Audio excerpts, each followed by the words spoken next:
नमस्कार दोस्तों, ईडुको सीरीज में मैं सुभाष आपको फिर से स्वागत करता हूं।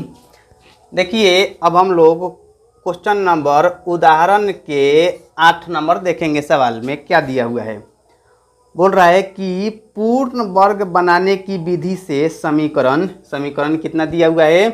समीकरण है 5x² माइनस में 6x माइनस में 2 इक्वल टू 0 के मूल हल कीजिए। यानी कि कहने का अर्थ है कि पूर्ण वर्ग बनाने की विधि से यह जो समीकरण दिया हुआ है उसका हल निकालना है। तो देखिए, इसको हल निकालने के लिए पहले से ही बता चुके हैं कि द्विघात समीकरण का मानक रूप क्या होता है, ax² plus bx plus c equal to 0, जिसमें कि a नॉट इक्वल टू 0 आना चाहिए। यह तो उसका व्यापक या कह सकते हैं कि मानक रूप होता है। अब इसमें से हम लोगों को अभी जो विधि बनाते हुए चलना है, पूर्ण वर्ग विधि को अपनाते हुए आगे समीकरण को हल करना है। तो देखिए, पूर्ण वर्ग का यही 2 स्टैंडर्ड रूप होता है जिससे कि संबंधित सवाल को पूछा जाता है, a प्लस बी के होल स्क्वायर पर आधारित, और एक बार a माइनस बी के होल स्क्वायर के यह जो सूत्र होता है इस पर आधारित सवाल को पूछा जाता है। तो क्या होता है कि इस रूप में दिया जाता है और थोड़ा सा रूप को ध्यान से समझना पड़ता है कि उसमें कुछ आगे पीछे कमी को पूरा करके और वर्ग को पूर्ण करना पड़ता है। ऐसे ही यह माइनस वाले की स्थिति में भी रहता है, तो इसमें जो भी कुछ अधूरा जैसा मान रहता है तो उसको पूर्ण करके अपने ओर से और इसको पूर्णतः वर्ग का रूप देना पड़ता है, जो कि पूर्ण वर्ग विधि के नाम से जाना जाता है। तो यहाँ ध्यान दीजिएगा कि कितना है समीकरण में। समीकरण का मान दिया हुआ है 5x² माइनस में 6x माइनस में 2 इक्वल टू 0। तो यह जो मान दिया हुआ है इस पर ध्यान से समझना पड़ेगा कि यहाँ a का मान हमेशा वर्ग के रूप में होना चाहिए। अगर वर्ग के रूप में समीकरण नहीं होगा तो अपने ओर से कुछ ना कुछ दिमाग लगाना पड़ेगा जिससे कि वह समीकरण वर्ग के रूप में बनकर तैयार हो जाए। तो यहाँ देखिए, अगर यहाँ 5x² के गुना में 5 है तो हम लोगों को समीकरण में 5 से भाग देना पड़ेगा LHS और RHS दोनों साइड में, तब जाकर समीकरण एक स्क्वायर के रूप यानी कि पूर्ण वर्ग का रूप धारण कर पाएगा। तो यहाँ 5x² कितना है 5x² माइनस में 6x माइनस में 2 इक्वल टू 0 है। तो इसमें भी 5 से भाग दे दीजिए, इसमें भी 5 से भाग दीजिए, इसमें भी 5 से भाग दीजिए और इसमें भी 5 से भाग दिया जाए। यानी कि अगर हम लोग सभी पद में 5-5 से भाग देंगे तो यह 5 से 5 कट जाएगा, जिससे कि यह x² हो गया। और जब कोई भी पद x² के रूप में यह हो गया तो यानी कहा जाएगा कि अब यह पूर्ण वर्ग के रूप में आ चुका है। तो यहाँ क्या हो जाएगा, यह हो जाएगा x² माइनस में, यहाँ देखिए यह संख्या जो है माइनस में है। तो जब यह संख्या माइनस में है यानी कि कहा जा सकता है कि यहाँ a² माइनस में 2ab के रूप में है, तो उसी रूप में हम लोगों को उसको सवाल को सजाना पड़ेगा। तो यहाँ देखिए कि a² माइनस में 2 और a का मान निश्चित हो गया है, x है 2a और b। तो b का मान यहाँ कितना है 5, b का मान यहाँ 6/5। यानी कि हम लोगों को ध्यान से देखना पड़ेगा कि यहाँ क्या है कि यह 2 यहाँ 6x माइनस 6x/5 है, तो 6x/5 यहाँ इतना पद में हो जाएगा। और यह समीकरण का रूप धारण करने के लिए क्या कर दिया गया है, 2 अपने ओर से दिया गया है। तो अगर यहाँ 2 गुना में दिया गया है तो अपने ओर से 2 तो भाग में भी दिया जाएगा समीकरण, जिससे कि कोई भी प्रभाव नहीं पड़ने देगा।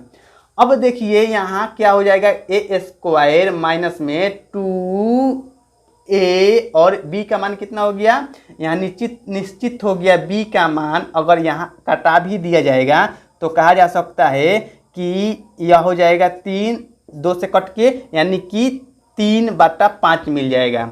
तो अगर 3/5 मिल जाएगा तो हम लोग लिख सकते हैं 3/5 के होल स्क्वायर, यानी कि a² माइनस में 2a और b का मान यह क्या है कि 5/6 था, तो 5/6 और यहाँ 2 से गुना था तो हम लोग 2 से भाग दिए हैं और कटाने से यह 3/5 मिल गया, जो कि b का मान 3/5 निश्चित हो गया। तो इसीलिए 3/5 का होल स्क्वायर दे दिए हैं b का मान इसी को मानते हुए।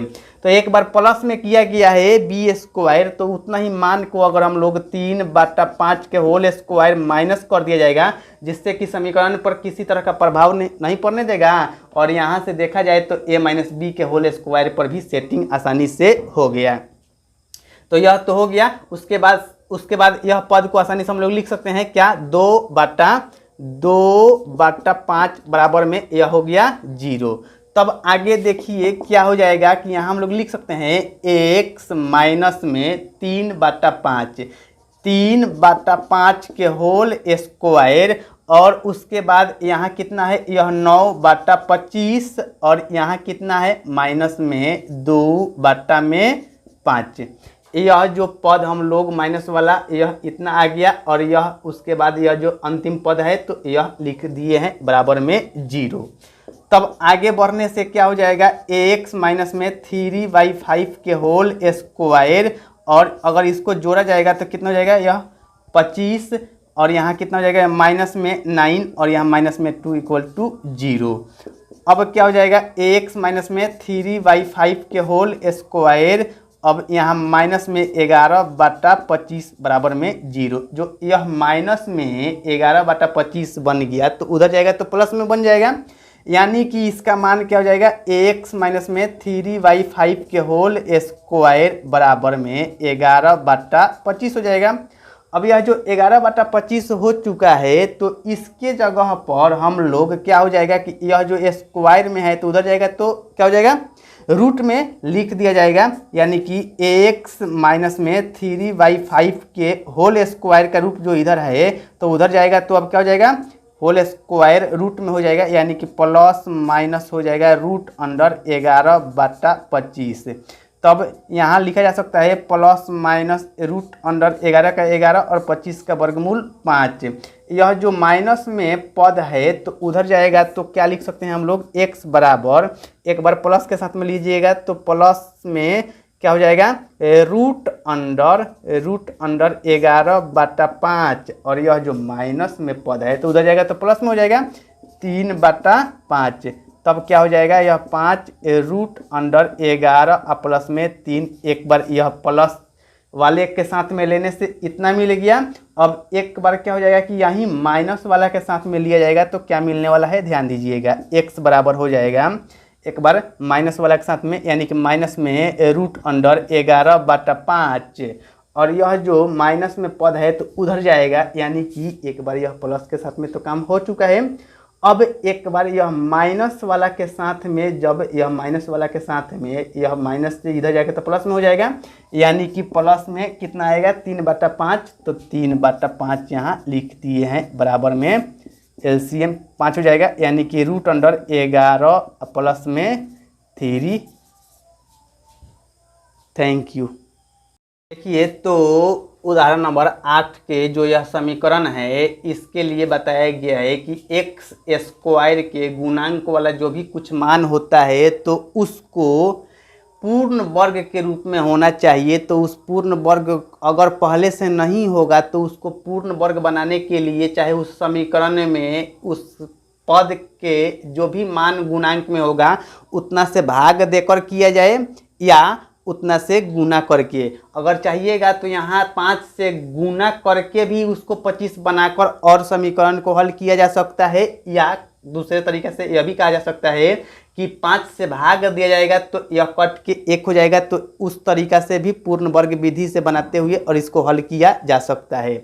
तो यहाँ देखिए अगर हम लोग समीकरण में दोनों साइड से क्या हो जाएगा कि 5 से गुना करके चलेंगे तो क्या मिलने वाला है, ध्यान देना है। यहाँ अगर 5 से गुना किया जाएगा यानी कि LHS और RHS दोनों साइड में 5 से गुना कर दिया जाएगा तो क्या मिलेगा, समीकरण पर क्या प्रभाव पड़ेगा, ध्यान दीजिए। यहाँ हो जाएगा यह 25x स्क्वायर माइनस में 6 × 5 = 30x, और यहाँ 5 दूनी 10x माइनस में बराबर में यह किसी भी संख्या से 0 से गुना होता है तो 0 बन जाएगा। अब यहाँ कहा जा सकता है कि यह जो समीकरण का वर्ग वाला रूप 2 मुख्य होता है तो इसी पर संबंधित सवाल पूछा जाता है। तो यह a + b के होल स्क्वायर वाला अवस्था है और यह a - b के होल स्क्वायर वाला है। तो देखिए a स्क्वायर यह माइनस में पद दिखाई दे रहा है तो यह निश्चित रूप से कहा जा सकता है कि इस रूप में यह पद दिया हुआ है और इसको ही पूर्णतः एक वर्ग के रूप में सजाते हुए और इस अवस्था से इस अवस्था में बदलना है। तो यहाँ कहा जा सकता है कि यह 25 बन गया है, तो 25 के बदला में 5x के होल स्क्वायर लिखा जा सकता है, यानी कि ए स्क्वायर बन गया। तो ए स्क्वायर बन गया तो निश्चित रूप से ए का मान कितना हो गया, 5x हो गया। तो ए स्क्वायर माइनस में 2a का मान कितना है, 5x हो गया। 2a और b का मान ध्यान दीजिएगा तो समझ में आएगा b का मान कितना होगा। तो यहाँ क्या है कि b का मान यहाँ 5 दूनी 10 निश्चित हो चुका है पहले से। कितना, 5 दूनी 10 x, यहाँ था कितना 30x। तो अगर 3 यहाँ दिया जाएगा जिससे कि समीकरण पर किसी तरह का प्रभाव नहीं पड़ने देगा, तो ध्यान दीजिए ए स्क्वायर माइनस में 2a और b का मान कितना हो जाएगा, 3 हो जाएगा। तब जाके यहाँ गुना किया जाएगा तो 5 दूनी 10 10 यही 30x बन जाएगा और प्रभाव भी नहीं पड़ने देगा। तो 2a का मान यह 5x हो गया और b का मान कितना हो गया, 3 हो गया। तो यहाँ लिखा जा सकता है प्लस में 3। तो जब प्लस में 3 यह b का मान हो गया है तो इसका स्क्वायर लिख सकते हैं, यानी कि एक बार हम लोग क्या किए हैं, अपने ओर से प्लस में 3 स्क्वायर लिख दिए हैं, तो एक बार तो अपने ओर से माइनस में भी 3 स्क्वायर लिखना पड़ेगा, जिससे कि समीकरण पर किसी तरह का प्रभाव नहीं पड़ने दे। इसी को ही अपनाते हुए यह काम करना पड़ेगा। देखिए, और यहाँ क्या हो जाएगा, 10 रहेगा। तो यह तो उसके बाद यह माइनस में 10 है, तो माइनस में 10 यह तो लिखना ही पड़ेगा, बराबर में 0। तब अगला देखिए, ध्यान दीजिएगा, ए स्क्वायर माइनस में 2a और b का मान ऐसा क्या किया जाए जिससे कि समीकरण पर प्रभाव भी नहीं पड़ना चाहिए और इसका समीकरण ba मतलब 2ab पर भी वह रूप सेटिंग हो जाना चाहिए। यानी कि 2 यहाँ a का मान 5x तो निश्चित हो गया है, तो 5 दूनी 10 और अगर 3 रख दिया जाएगा तो 10 यही 30x हमको चाहिए, जो कि 30x इतना से मिल जाएगा। और यह b का मान जब निश्चित हो गया है 3, तो 3 का स्क्वायर यानी कि b स्क्वायर हो गया। तो जितना वर्ग स्क्वायर के रूप में प्लस में किया गया है उतना ही माइनस में वर्ग कर दिया गया है, और माइनस में 10 बराबर में 0 या माइनस में 10 तो लिखना ही पड़ेगा। अब अगला कहा जा सकता है कि देखिए, इतना से लेकर यहाँ से यहाँ तक ले ए स्क्वायर माइनस में 2ab प्लस में b स्क्वायर, तो इसके जगह पर हम लोग लिख सकते हैं 5x और माइनस में 3 के होल स्क्वायर आसानी से लिखा जा सकता है, और माइनस में 9 प्लस यहाँ माइनस में 9 और फिर से यहाँ माइनस में 10 इक्वल टू 0। तब अगला स्टेप हो जाएगा 5x माइनस में 3 के होल स्क्वायर, और यहाँ आसानी से हम लोग लिख सकते हैं कि माइनस में 9 और माइनस में 10 मिल के माइनस में 19 बराबर में 0। तो 5x माइनस में 3 के होल स्क्वायर, यह जो माइनस में 19 इधर है तो उधर जाएगा तो प्लस में 19 लिखा जा सकता है, यानी कि प्लस में 19 बन जाएगा। तब अगला स्टेप में क्या होने वाला है, यहाँ 5x माइनस में 3, यह जो इधर से वर्ग में है तो वर्ग में है तो बराबर में इधर प्लस माइनस में रूट में आ जाएगा मान, यानी कि रूट अंडर एक बार प्लस में रूट 19 हो जाएगा और एक बार माइनस में रूट 19 हो जाएगा। तब अगला स्टेप में क्या हो जाएगा, 5x बराबर एक बार यहाँ यह जो माइनस वाला रूप है तो इधर आएगा तो प्लस में हो जाएगा, और एक बार प्लस के साथ में आएगा और एक बार माइनस के साथ में आएगा। तो क्या हो जाएगा, ध्यान दीजिएगा, हो जाएगा यहाँ प्लस में लिखा जाएगा, यानी कि रूट अंडर 19 और यह प्लस में 3। और तब क्या हो जाएगा, अगला स्टेप में हो जाएगा x का मान निकालना है, तो x बराबर लिख सकते हैं कि रूट अंडर 19 प्लस में 3 यह 5 जो गुना में है तो यह भाग में आ जाएगा। अब ध्यान से थोड़ा सा समझने का प्रयास करना है कि यह जो पद है तो इतना बराबर यह एक बार प्लस में रूट 19 है और एक बार माइनस में रूट 19 है। तो एक बार यह प्लस वाला के साथ में यह 3 माइनस में था, इधर प्लस में लेकर आ गए हैं, और उसके बाद 5 गुना में है तो भाग में लेकर आ गए हैं। तो जैसे कि यह प्लस वाला रूट 19 के साथ में ऐसा काम किया गया है, तो एक बार माइनस वाला रूट 19 के साथ में भी तो वही काम करना पड़ेगा। तो लिख सकते हैं, यहाँ लिखा जा सकता है, क्या लिख सकते हैं कि यहाँ 5x माइनस में 3 बराबर में माइनस में रूट 19 एक बार ले लिए हैं माइनस में पद को। तब अगला बढ़ा जाएगा स्टेप, तो लिख सकते हैं 5x बराबर यह माइनस में √19, माइनस में √19, और यह जो क्या है माइनस में 3 है तो इधर आएगा तो प्लस में 3 लिखा जा सकता है। अब इसी पद को चाहिएगा तो 3 पहले लिख के और √19 बाद में भी लिख सकते हैं। अब उसके अगला स्टेप में क्या हो जाएगा, 5 गुना में है तो भाग में आ जाएगा, यानी कि 3 माइनस में √19 बटा में 5 आ जाएगा। तो इस अवस्था में भी आंसर हो गया और इस अवस्था में भी आंसर हो गया, या इसी को कह सकते हैं कि दूसरे रूप में क्या हो जाएगा, 3 प्लस में √19 बटा में 5, यह दोनों में से कुछ भी हो जाएगा, क्योंकि क्रम विनिमय नियम में आगे पीछे संख्या को रहने से उस पर जोड़ घटाव में कोई भी जोड़ और गुणा में किसी तरह का प्रभाव नहीं पड़ता है। Thank you.